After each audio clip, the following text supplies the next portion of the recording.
Mesdames, Messieurs, bonjour, je suis ravi de vous retrouver pour cette édition de la mi-journée sur Alizé Télé. Dans cette édition, nous recevrons Karel Tarer, président du club Rotaract de Pointe-à-Pitre, qui viendra nous parler d'un speedwalking organisé samedi 9 avril. Mais avant, retour sur l'actualité sociale de cette journée. Refusons la loi El Khomri. C'était le leitmotiv des organisations syndicales et politiques qui appelaient à un rassemblement ce matin devant le centre Rémy Souta à Pointe-à-Pitre. Des militants de Force ouvrière, de la FSU, de la CGTG, de Combat ouvrier, du parti de gauche, du Parti communiste guadeloupéen et des jeunes du journal Rebelle qui ont tenté de convaincre les passants de l'iniquité des mesures qu'introduit cette loi El Khomri. Karine Géelman les a suivis dans leur défilé dans les rues pointoises.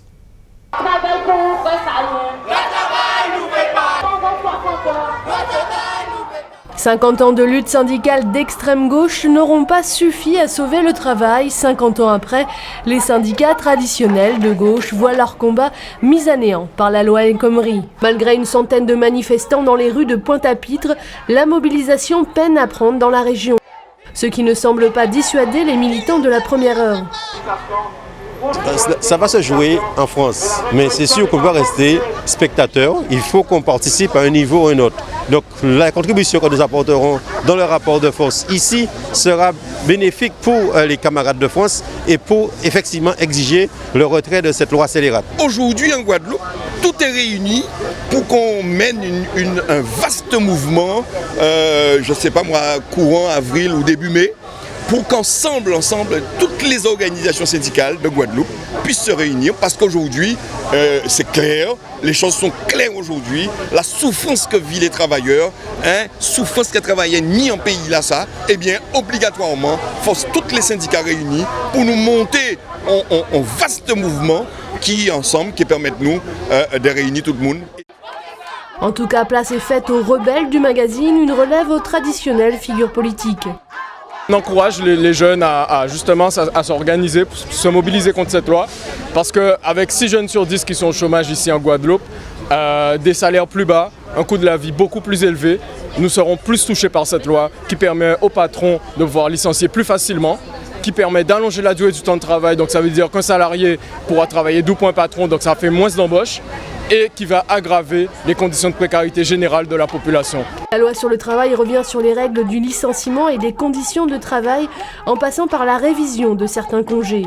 Des acquis obtenus par les partis de gauche il y a plusieurs décennies. Alors que cette loi El Khomri mobilise ici et ailleurs les jeunes, la région Guadeloupe vient de s'engager dans la plateforme État-région pour l'emploi, la formation, l'apprentissage et le développement économique. L'État et les régions ont décidé de s'allier pour mener la bataille de l'emploi et d'impulser une nouvelle méthode de travail permettant de proposer des solutions au plus près des besoins et des initiatives locales.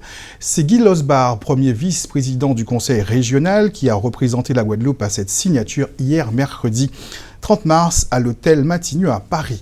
Dans une autre édition, nous reviendrons plus en détail sur cette initiative. Après les salariés grévistes de Canal Satellite Canal+, affiliés à l'UTT, c'est la centrale syndicale elle-même qui était assignée en référé hier au tribunal de grande instance de Pointe-à-Pitre. Pour son secrétaire général, Élie Domota, c'est une attaque en règle contre l'UGTG, à laquelle le syndicat entend répondre même si la direction de la société s'est dit prête à reprendre les négociations. Karine Géelman était présente à leur descente des marches du palais de justice. Après avoir observé le silence pendant plusieurs jours, Canal Antilles fait un pas en avant pour la reprise des négociations, interrompues la semaine dernière avec les salariés en grève. La direction accepte la médiation proposée par le préfet. Toutefois, elle pose un préalable, l'accès libre aux locaux de l'entreprise ainsi qu'aux boutiques. Cette décision a été transmise aux grévistes alors que cette même direction avait assigné en justice la centrale syndicale pour délit d'entrave à la liberté du travail. Après une heure d'audience devant le juge des référés, accompagnés par les dirigeants de l'UGTG, les salariés en grève depuis le 2 mars sont ressortis plus déterminés que jamais. Aujourd'hui, ils ont décidé de choisir la voie du pourrissement.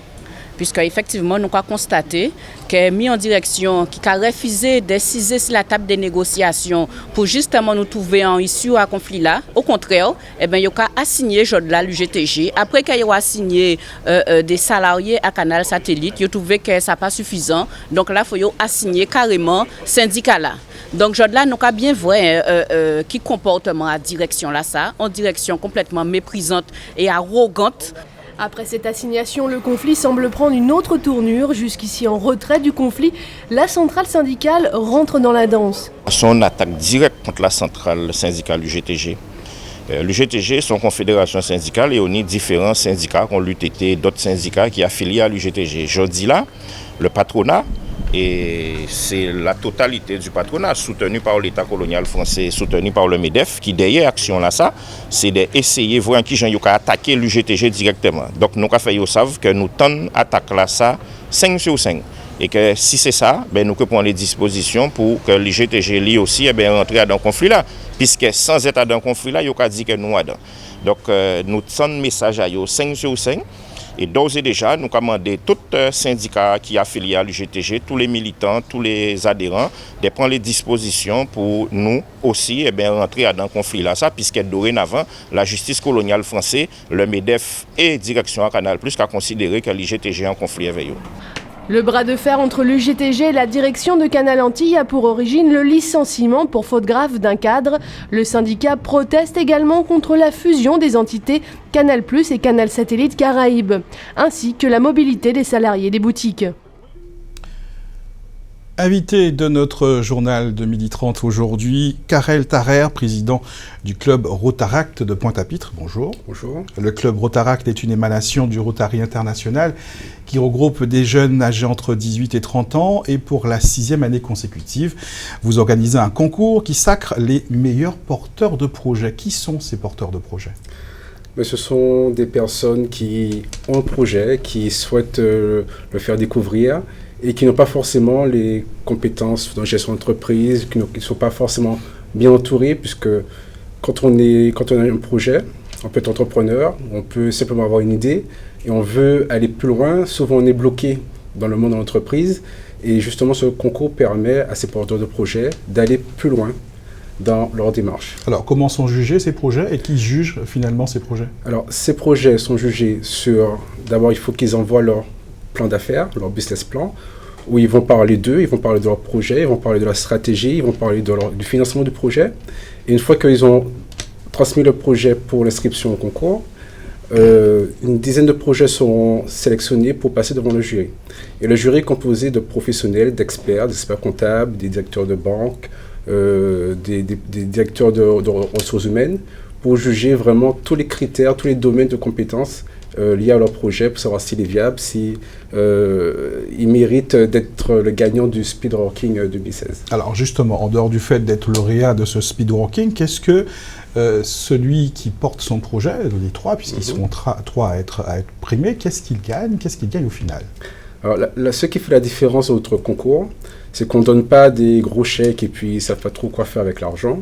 Nous, on veut vraiment axer le concours sur la qualité, sur le suivi.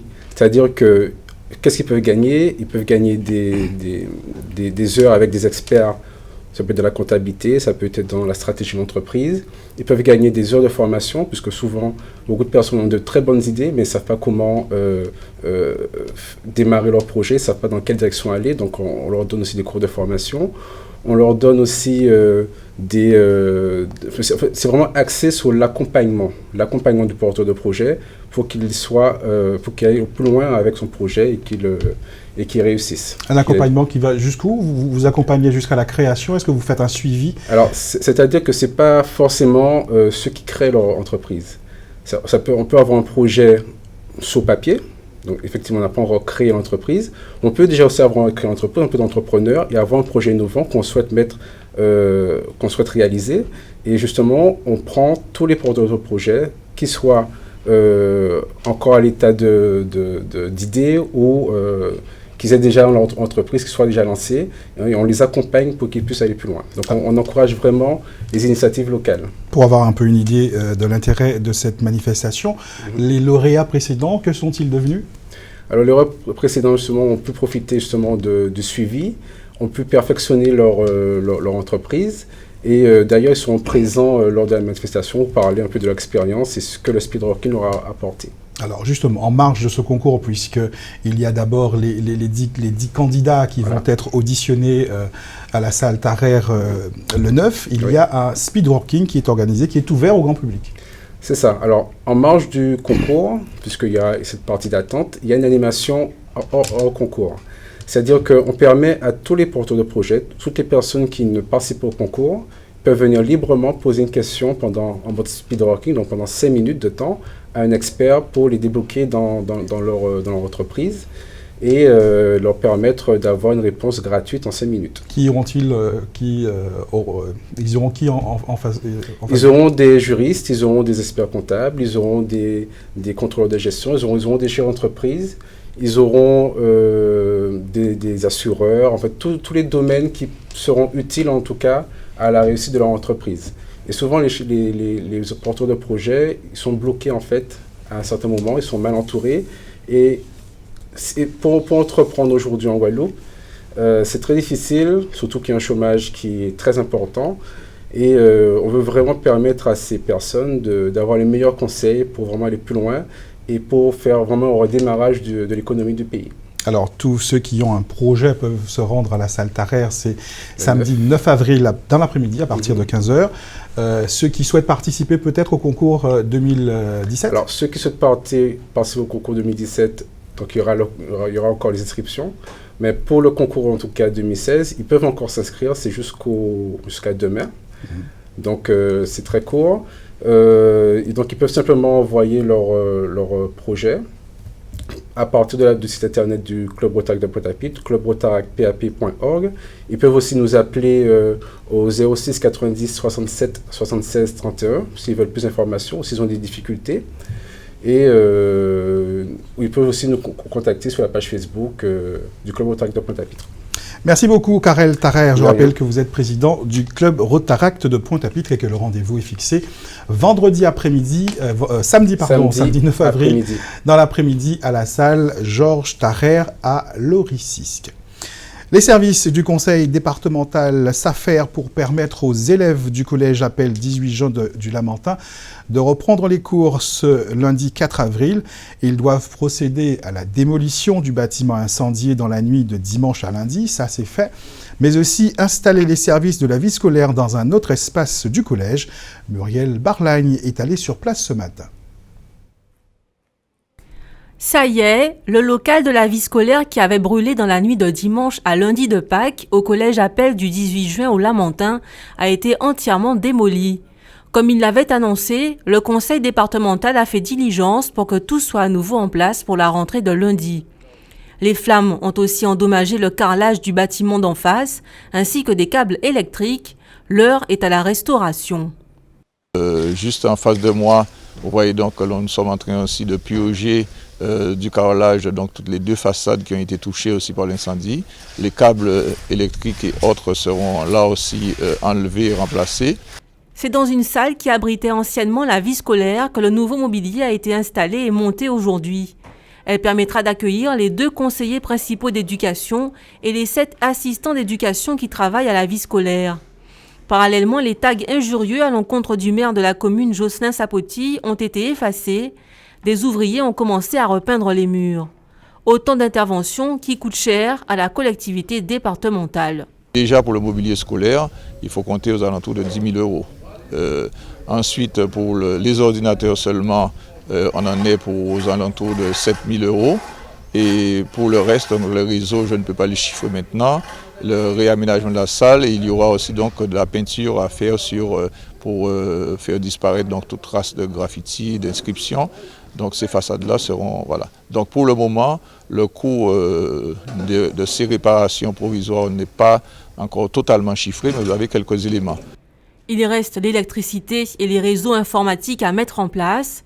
La reconstruction du local emporté par les flammes est prévue. Elle dépendra du positionnement de la nouvelle entrée du collège qui est à l'étude. Harry Chalus veut venir à bout des embouteillages qui paralysent quotidiennement la conurbation pointoise aux heures de pointe, accompagné de Jean-Gabriel Quilin, le directeur de Routes de Guadeloupe. Il est allé sur le terrain hier pour envisager avec ses services les travaux à programmer. Le pont de la Gabarre, l'échangeur de Chauvel, la sortie de Jarry par la Voie Verte et la bretelle de Lorissisque étaient au programme de cette visite que Muriel Barlagne a suivi. Réouvrir d'anciennes bretelles, en créer des nouvelles, telles sont les idées émises par l'équipe de la région Guadeloupe pour désengorger le réseau routier. Plusieurs secteurs critiques ont été visités, comme l'ancienne sortie de Lorissisque, actuellement fermée. De simples travaux devraient permettre sa réouverture aux petits véhicules. À l'échangeur de Chauvel, c'est aussi une bretelle que l'on compte réouvrir, allant du giratoire à la RN1. Ici à Chauvel, c'est cette bretelle qui existait, qu'ils ont fermée. Je n'ai jamais compris pourquoi. Il y a possibilité de permettre aux voitures qui sortent de Chauvel, il y en a plein. Il y a beaucoup d'entreprises, il y a EDF. Ils sont obligés de contourner le giratoire, coupant devant les voitures qui sortent devant l'hôpital pour pouvoir repartir sur Grand Camp. Donc cela crée un embouteillage incroyable devant l'hôpital. Donc nous sommes venus voir rapidement pour pouvoir ouvrir cette bretelle et soulager un peu et par la suite lancer d'autres études pour pouvoir améliorer cela. Ce n'est pas normal qu'à cause de petites choses qu'on ait autant d'embouteillages en Guadeloupe. L'équipe, dont faisaient partie les services techniques de la région Guadeloupe et les représentants de Routes de Guadeloupe, s'est aussi rendue à l'échangeur de la Jaille, un point stratégique où le trafic est particulièrement important. Vous avez un axe qui supporte quasiment 100 000 véhicules jour, tous les jours, qui est la RN1, un deuxième axe qui est la RN11, donc la route de l'Alliance qui supporte plus de 45 000 véhicules jour. Donc là, nous avons forcément, à la confluence de ces deux voies, une problématique de congestion récurrente. D'autant plus que c'est aussi l'une des 3 sorties de Jarry, c'est la Voie Verte.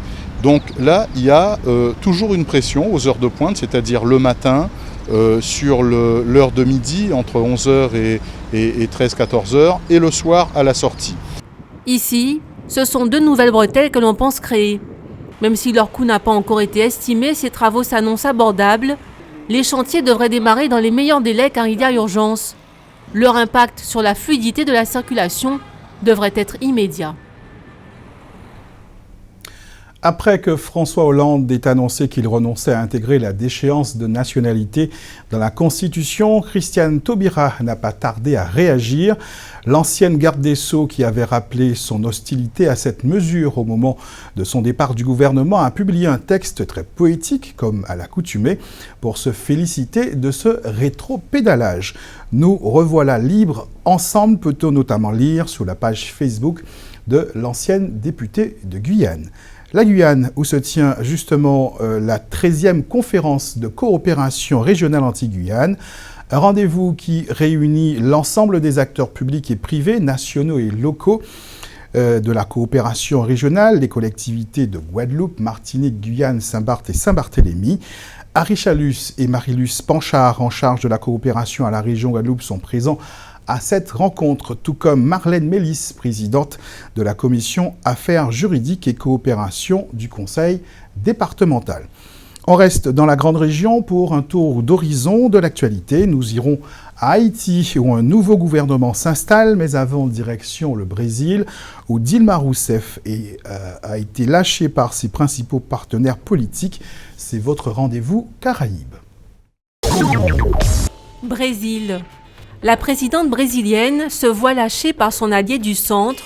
Le grand parti centriste brésilien, le PMDB, a claqué la porte de la coalition mardi 29 mars, à 2 semaines du vote des députés sur sa destitution. La direction nationale du parti du vice-président Michel Temer, qui est censé succéder à la chef de l'État en cas de destitution, a officialisé sa sortie immédiate du gouvernement, appelant ses ministres à en démissionner. Cet abandon est un nouveau coup dur pour Dilma Rousseff, 68 ans, qui se débat de plus en plus esselée au milieu d'une tempête politique historique envenimée par le gigantesque scandale de corruption Petrobras. Ceux qui souhaitent sa destitution devront obtenir au moins 2/3 des voix des députés pour que soit prononcée la mise en accusation de la présidente devant le Sénat, qui aura le dernier mot sur sa destitution. Haïti. Une semaine après le rejet par les députés de son premier candidat au poste de Premier ministre, Le président par intérim, Jocelerme Privert, a proposé un second candidat. Il s'agit de l'ancien conseiller présidentiel Ennex Jean-Charles, lequel a été élu à 78 votes pour et une seule voix contre par les députés. À l'issue de ce vote, Ennex Jean-Charles s'est dit conscient de la lourdeur de la tâche qui l'attend alors que le pays est plongé dans une profonde crise alimentaire, que l'insécurité gangrène la vie quotidienne de la capitale et que le climat politique est problématique à la suite du report sine die des élections prévues en janvier. Ennex Jean-Charles, 55 ans, est une figure connue mais discrète de la scène politique nationale. Ce professeur de droit administratif à l'Université d'État d'Haïti a été conseiller des 3 présidents qui se sont succédés depuis 2006. Maintenant, il s'agit pour le président par intérim et son gouvernement de travailler sur une liste des membres du nouveau Conseil électoral provisoire, CEP, et de tenter de tenir les délais très contraints impartis. Chili. Le Salon international de l'aéronautique et de l'espace du Chili, le FIDAE, lance sa 19e édition à Santiago du Chili. Il se veut être la porte d'entrée en Amérique latine du marché mondial de l'aéronautique. Considéré comme le plus important salon aérien d'Amérique latine, le FIDAE regroupera 59 pays, dont 46 exposants, ainsi que les groupes aéronautiques les plus importants du monde. Le salon biennal se vante de générer des échanges commerciaux dérivés d'environ 2 milliards de dollars. Cette année, les 2 principales attractions du salon sont le chasseur furtif américain F-22 Raptor, bijou technologique dont les États-Unis protègent soigneusement les secrets qui font de lui le bombardier le plus puissant du monde, et l'Airbus A350 XWB, considéré comme l'avion de ligne le plus moderne du monde. Ce salon qui s'achèvera dimanche souhaite constituer une opportunité pour le marché régional de comparer des systèmes orientaux et occidentaux et pour chaque investisseur de se faire une idée pour des achats futurs. Parlons sport maintenant avec l'Open de Guadeloupe internationaux de tennis qui va se dérouler du 4 au 10 avril à Bas-du-Fort-Rogosier. Plusieurs têtes d'affiche sont annoncées pour cette 6e édition de la compétition, parmi lesquelles l'Américain Fritz Taylor. Présentation de ce grand rendez-vous de tennis avec Éric Pommier. Un mois après la Coupe Davis, la Ligue de tennis de Guadeloupe prend la balle au rebond avec cette fois une affiche autrement alléchante, l'Open de Guadeloupe internationaux masculins de tennis, organisé du 4 au 10 avril prochain. Christian Forbin, directeur du tournoi, affiche sa sérénité des grands jours et pour les grands événements, conscient d'un défi qu'il relève depuis 6 ans.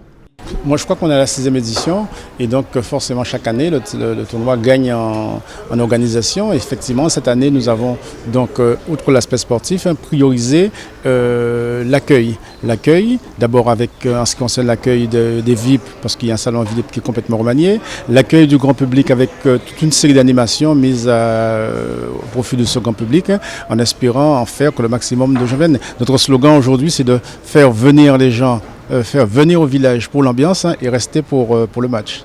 L'Open est d'une dotation de 100 000 $. 32 joueurs figurent dans le tableau final. Cet Open est un ATP Challenger, le 3e mieux doté de France, premier challenge de la Caraïbe. Des chiffres clés qui ont motivé la participation d'alliés fidèles au poste pour le bon déroulement des opérations. Il faut de grandes manifestations pour booster l'économie, faire sortir les gens de chez eux, assister à de belles choses. Et puis on a un savoir-faire, je pense qu'il faut que ça soit une vitrine. L'Open de tennis est vraiment un événement incontournable. Vous savez qu'Orange est là depuis le début de l'aventure parce qu'en fait nous savons et nous souhaitons que cet événement devienne le plus populaire possible. Et à ce titre, je crois que cette année, il y a vraiment des choses et des animations qui sont mises en place de manière à ce que cet Open devienne l'Open de la Guadeloupe et que l'ensemble de la population puisse se l'approprier. Pour obtenir son passeport, pour certains, il faudra passer par les phases qualificatives des 2 et 3 avril, excepté un prodige du tennis américain qui sera de la liste des favoris, le NEC Plus Ultra pour relever la compétition. Les joueurs, en général, tous viennent pratiquement. Et là, nous avons plus de 150 joueurs qui sont inscrits. Nous avons la particularité d'avoir la chance d'avoir un joueur de renommée mondiale déjà, puisqu'il s'agit du prodige américain Fritz Taylor, qui sera là. Bon, Fritz Taylor, c'est quand même celui qui a quand même qui est champion du monde junior. Junior, qui a gagné l'US Open Junior, qui est le plus jeune Américain après Michael Chang à être à la finale d'un tournoi de ATP, qui a déjà gagné, qui a son actif en moins de 6 mois, 3 tournois Challenger. Il a gagné près de 1000 places depuis qu'il est passé de junior à professionnel. Il est décrit par tous les spécialistes comme étant le prodige américain. Pas d'Open sans parrain de choix. Le Français Michael Laudrat honorera cette 6e édition qui succédera au dernier vainqueur Steen Johnson et Ruben Bemelman, 107e mondial. Premier coup de raquette pour juger de la motivation des joueurs le 4 avril sur les cours de la Ligue à Bas-du-Fort. Et avant ces premières rencontres entre les joueurs du tableau principal, vous pourrez assister librement aux qualifications qui se dérouleront samedi et dimanche sur les cours du centre de la Ligue de tennis à Bas-du-Fort au Gosier. Comme chaque fin de mois, les services de la préfecture révisent les prix des carburants en fonction de l'évolution des cours et de la parité euro-dollar. Conséquence de la flambée des cours, le carburant coûtera plus cher à la pompe à compter de demain, plus 3 centimes pour le super samplon qui passe à 1,23 €.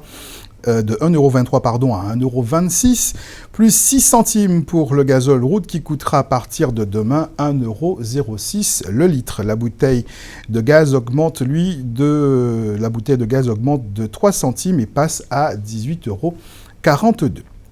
La distribution d'eau sera perturbée, voire interrompue durant cette journée dans les communes de Sainte-Anne et Saint-François en raison des travaux, nous informe le SIAG. Le retour à la normale est prévu demain, vendredi 1er avril, dans la matinée. Après les averses de la soirée et de ce matin, le soleil a refait son apparition ce midi, particulièrement dans le sud-ouest et l'est de la Guadeloupe. Attendez-vous à un temps couvert cet après-midi, où que vous soyez dans l'archipel. Dans un instant, la Minute Sport d'Éric Pommier vous proposera un gros plan sur le beach tennis en Guadeloupe. Juste après, le journal de TF1 présenté par Jean-Pierre Pernaut reviendra sur cette nouvelle journée de mobilisation contre la loi El Khomri dans les grandes villes de l'Hexagone. Après les informations nationales, votre magazine Petit Secret entre voisins. Passez une bonne journée sur Alizé Guadeloupe. On se retrouve ce soir 19 h pour une nouvelle édition. Très bon appétit à tous.